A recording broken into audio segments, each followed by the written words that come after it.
Ya, Assalamualaikum warahmatullahi wabarakatuh. Waalaikumsalam warahmatullahi wabarakatuh. Oke, kenalin sebelumnya Kak Usi, udah kenal sih, cuma kita kenalan lagi. Nama aku Nurasana, aku dari Prodi Psikologi Islam di IAIN Jember. Dan di sini aku minta waktunya sedikit untuk kayak wawancara, sharing bareng sih untuk kayak pengalaman Kak Usi selama jadi mahasiswa seperti apa. Jadi lebih ke berbagi aja. Oke. Yang pertama mungkin Kak Usi bisa kenalan dulu nama lengkapnya. Oke, kenalin, nama aku Usi Nur Sapitri. Bisa kalian panggil juga Usi. Ya, itu aja. Apalagi yang udah ketemu. Ya, bisa Fitri juga ya. Kayak bisa panggil Usi atau Fitri. Nah, selanjutnya Kak Usi sendiri sekarang lagi kuliah di mana? Kalau aku sendiri sekarang kuliah di Unmu, Universitas Muhammadiyah Jember ya. Kebetulan kita lagi di Jember dan ini kita domisili sama-sama di Jember. Oke. Untuk prodi yang Kak Usi ambil apa? Kalau aku sekarang di prodi agroteknologinya. Agroteknologi. Ini masuknya ke pertanian? Oh iya, benar, ke pertanian, lebih kepada teknologinya kayak gitu. Contohnya kayak apa sih? Mungkin kayak gambaran singkatnya gitu. Ini agroteknologi sebenarnya rada luas ya, karena kan ya ilmu pertanian tuh banyak banget ya. Iya. Itu kayak lebih ke basis kayak gimana kayak genetik kayak gitu, genetikanya. Terus habis itu kultur jaringan itu masuk ke dalam situ. Terus ya bagaimana cara menggunakan teknologi yang ada di pertanian tuh gimana sih? Oh iya. Jadi kayaknya cocok juga ya sama zaman now gitu ya. Oh iya, semakin waktu semakin maju, apalagi di era 4.0 kan. Kayaknya ya, prodi yang sangat menguntungkan untuk masa depan. Oke, dan selanjutnya, kenapa sih Kak Usi pengen ambil prodi ini? Apa memang kayak misalnya kan ada ya kayak orang-orang dari kecil tuh kayak suka berkebun, menanam gitu sampai ke bawah sampai besarnya akhirnya mutusin untuk masuk ke pertanian. Kalau Kak Usi sendiri apa yang pengen membuat Kak Usi akhirnya ambil prodi ini? Jujur ya, sebenarnya basic aku keluarga itu adalah pertanian. Jadi otomatis aku tuh juga pingin ke apa ya, jiwanya udah jiwa-jiwa alam-alam. Oh iya, jiwa-jiwa alam natural. Iya, apa ya, jadi aku pingin ngambil ke pertanian kayak gitu. Nah, terlebih lagi kan sekarang nih kayaknya pemuda tuh lagi apa ya, kalau petani nih lagi krisis pemudanya kayak gitu. Wah iya, kayak kalau orang ngomongin petani itu identik sama orang-orang tua ya kayak gitu. Dan pendapatannya tuh kayak apa ya, petani sekarang tuh kayak miskin kayak gitu loh. Padahal kan ya enggak gitu. Aku tuh pengen buktiin ke mereka tuh kayak gitu. Terus juga apa ya, tadi ya selain lihat kondisi pertanian di Indonesia tuh kayak gimana sih kayak gitu, kan masih tertinggal ya dari negara yang lain kayak gitu. Jadi tuh aku pengen gimana sih caranya pertanian di Indonesia itu semakin maju kayak gitu. Ya walaupun nggak bisa langsung secara menyeluruh, paling nggak dari tetangga-tetangga kayak gitu, dari desa dulu. Ya, minimal mungkin kita apa ya, bisa memberi edukasi ya sedikit walaupun nggak langsung banyak, karena kalau dipikir-pikir nih memang kayak kita nih anak-anak muda tuh kayak ngomongin tentang pertanian tuh tabu banget sih gitu. Minimal kita tahu Oreon buat cuman buat apa ya, kayak buat kebun aja itu udah kayak wah ternyata banyak banget itu istilah-istilah yang kita nggak tahu. Dan di situ mungkin ya kenapa akhirnya Kak Usi pengen masuk ke prodi ini. Ya, good Kak. Terus selanjutnya, tadi kan memang basicnya ini orang tua yang memang petani kan, tapi ternyata di sini Kak Usi pengen nunjukin bahwa bukan sekedar petaninya aja, tapi kita juga pengen lebih tahu apa ya, lebih luas tentang pertanian, terlebih di Indonesia sendiri kan. Berarti orang tua memang mendukung ya, maksudnya karena kan ada ya kayak orang tua, kamu tuh harus jadi ini, kamu jadi ini. Kalau Kak Usi sendiri gimana? Ya alhamdulillahnya tuh mendukung, karena dari sisi orang tua tuh bebasin aku kayak gitu, aku mau pilih apa itu didukung gitu. Ya alhamdulillah bebas ya Kak. Terus selanjutnya, karena sekarang sudah menjalani kan menjadi mahasiswa pertanian. Nah terus apa sih kayak rasanya gitu yang paling Kak Usi rasa selama jadi mahasiswa pertanian? Rasanya kayaknya ya gimana ya, semua mahasiswa tuh mesti punya rasa-rasa ya, rasa-rasa ada pahitnya ada manisnya. Kan mesti nano-nano kalau jadi mahasiswa kayak gitu, nggak mungkin seneng terus kan, nggak mungkin kayak gitu ya. Nano-nano itu lah Kak, ada senengnya juga ada sedihnya kayak gitu.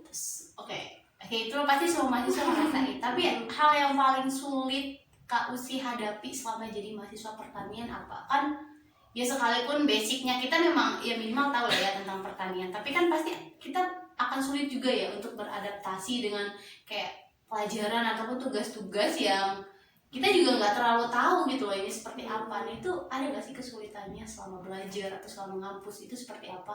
Kesulitan jelas ada ya. Kesulitan itu kayak semisal di praktikum kayak gitu, kita tuh kan apa ya, di kampus itu masih mungkin masih kerjasama gitu dengan kampus-kampus lain kayak gitu. Misal kayak kemarin kita praktikum untuk DNA, itu kita harus ke kampus yang lain kayak gitu, meneliti DNA itu kayak gimana. Kan karena keterbatasan waktu juga jadinya aku tuh gak sempet nyobain gimana sih caranya itu untuk mengekstrak DNA tuh kayak gimana, kayak gitu-gitu masih belum bisa kan, jadinya masih kurang banget kayak gitu. Itu salah satu tantangannya. Terus kalau dalam praktikum yang lain, pokoknya intinya yang aku ceritain ini sulit di praktikum ya. Apalagi kalau sama alat-alat pertanian kayak semisal itu traktor, jujur aku masih belum bisa jalanin traktor. Ya ampun.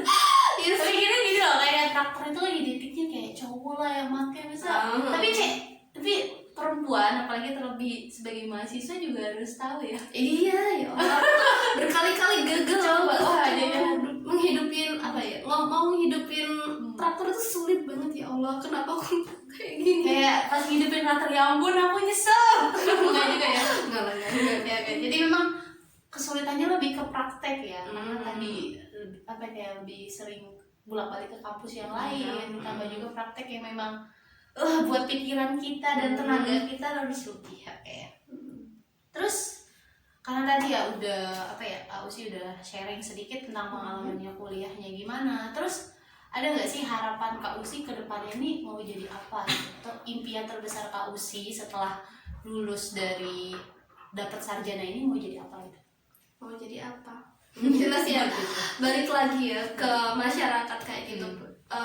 Apa ya, maksimalkan potensi yang kita dapat kayak gitu kan. Kebanyakan orang-orang di desa tuh ketika mereka sudah kuliah kayak gitu, mereka tujuannya apa? Cari kerja. Apa kayak gitu nggak sih? Nah itu ya yang aku pengen rubah dari teman-teman, mindset dari teman-teman kayak gitu tuh, pengennya ayo deh kamu tuh ya balik lagi identitasmu tuh sebagai apa. Katanya mahasiswa agent of change kan kayak gitu. Jadi kita seharusnya jadi agen perubahan kayak gitu loh, bukan kita yang malah terubah oleh keadaan kayak gitu. Jadi kita malah jadi pekerja dong jadinya. Ya emang kita harus bekerja buat masyarakat kayak gitu. Jadi intinya jangan terlalu memanfaatkan kayak nanti setelah lulus ini mau dapat gaji berapa ya nggak sih di apa kayak di perusahaan apa. Tapi sini kita lebih gimana caranya menjadi ya sesuai sama hadis Rasulullah, menjadi manusia yang bermanfaat bagi manusia lain. Wah, kerja tuh memang penting ya, tapi ya kita balik lagi tuh tujuan kita tuh ngapain sih sebenarnya kayak gitu kan, buat masyarakat kayak gitu. Oke. Terus tadi sempat kepotong pertanyaan yang terakhir itu gimana sih proses apa ya, kayak mungkin sempat mengedukasi masyarakat sekitar kan, kayak tujuan Kausi sendiri kan pengen apa ya, memberikan yang terbaik kepada masyarakat. Tapi sejauh ini Kausi sendiri udah sempat belum sih kayak ngasih edukasi ke masyarakat sekitar atau lingkungan sekitarnya Kausi tentang pertanian yang baik itu seperti ini gitu? Kalau di rumah jujur belum pernah untuk mengedukasi secara langsung kayak gitu loh. Soalnya kenapa lingkunganku kan rata-rata petani. Ketika orang yang lebih muda itu ngomongin mereka itu berasa kayak menggurui jelasnya. Jadi hanya sekedar sharing-sharing aja kayak gitu ke mereka. Misal mereka tanya langsung ke aku, ini obatnya apa sih, harus kayak gimana kayak gitu-gitu. Yang sering tuh kayak gitu. Nah tapi kalau kemarin tuh kalau mengedukasi di RT yang mestinya di perumahan di Jember Kota sendiri itu pernah kayak gitu. Itu apa ya, dari kayak kampus atau dari kampus? Kampus memang sudah ada termasuk jadwal praktikum berarti ya? Jadi kan enak kalau misalnya ada yang mengakomodir tuh kayaknya lebih mudah. Orang-orang lebih tahu, nanti ya bakalan ada orang yang mau ngasih tahu ini. Tapi kalau kayak petani kan ya tadi ya usianya lebih lebih tua di atas kita juga, kita yang lebih muda kayak dikira so tahu, ditambah mereka kan lebih tahu praktek langsung, sedangkan kita kayak lebih belajar dulu teori dulu baru praktek. Kayak dia ya apaan sih kita loh yang langsung praktek. Jadi tantangan terbesar juga ya untuk karena nggak semua masyarakat akhirnya dengan mudah dapat menerima ini. Ya itu tadi masyarakat itu kayak bener-bener lahan praktikum kita Iya, itu iya, ya betul. kayak gitu loh. Kalau praktikum kan biasanya ya di area kampus atau di dalam kampus ya. Kalau masyarakat itu bener-bener tempat kita yang sebenarnya kayak gitu loh. Iya.